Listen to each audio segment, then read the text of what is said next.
It's an ordinary day on planet Earth. Well, on one side at least. At the brink of dawn, the planet's inhabitants spring to life. The species of the Earth has a natural ranking system. It's either hunt or be hunted. But one species has managed to stand above the rest. With their fierce intelligence, they have become the rulers of this planet, a species with nothing to fear but their own. Humans. Unstoppable killing machines. Marvelous. Humans have existed for quite some time. The very first humans began to emerge around 6 million years ago on the continent now known as Africa.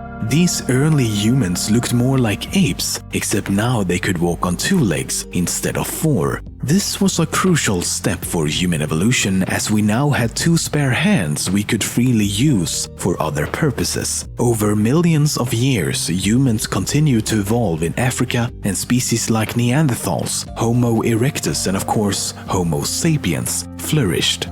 Between 60 to 80,000 years ago, Homo sapiens began migrating away from Africa, and they are now the only surviving species of the genus Homo.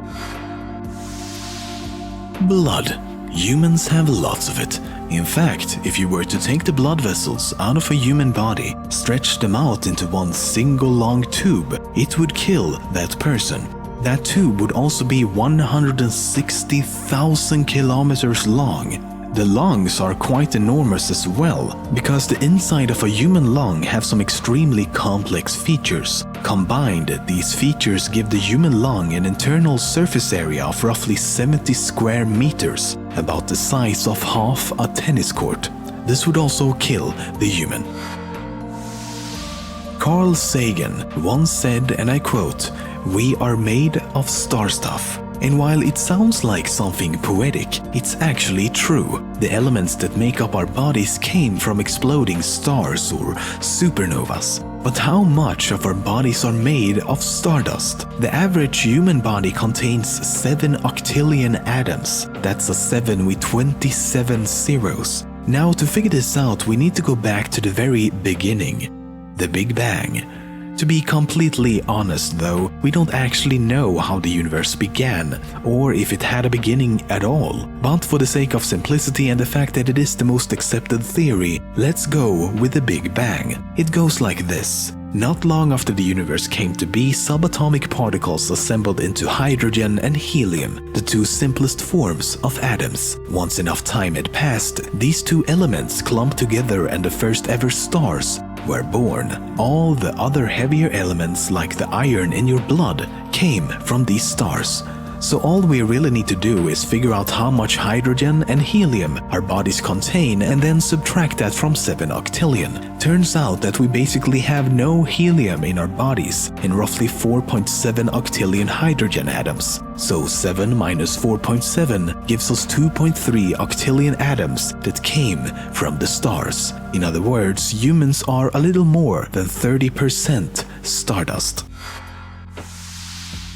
Until life is found elsewhere, humanity is the most intelligent civilization in the known universe.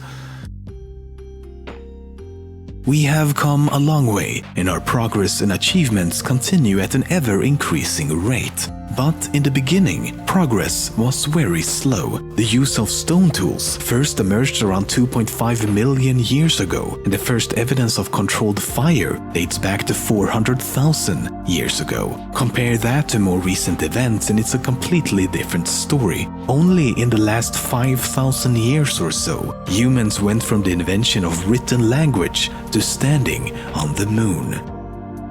This should give you an idea of how important this invention really was. You could now write down your ideas, your knowledge, your wisdom, and future generations could become just as wise in a fraction of the time simply by reading. Basically, humans now had the option to save and load whenever they wanted. Exercise is a crucial activity for humans to stay healthy. Usually, the stronger you are, the better you will feel. To build muscle mass or to get fit, you repeat a certain motion over and over again to increase your strength. The general idea is that you have to move around. Or do you? A study from 2007 tested 3 groups of people for 2 weeks. The first group did nothing outside of their usual routine. The second group exercised one specific muscle 3 times a week. Now, the third group were given instructions to only imagine doing the same type of exercise as the second group 3 times a week.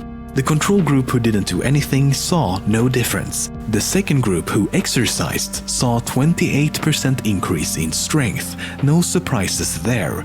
But the third group who only imagined exercising saw 24% gain in strength, almost as much as the group who actually worked out. How or why this works, we don't really know.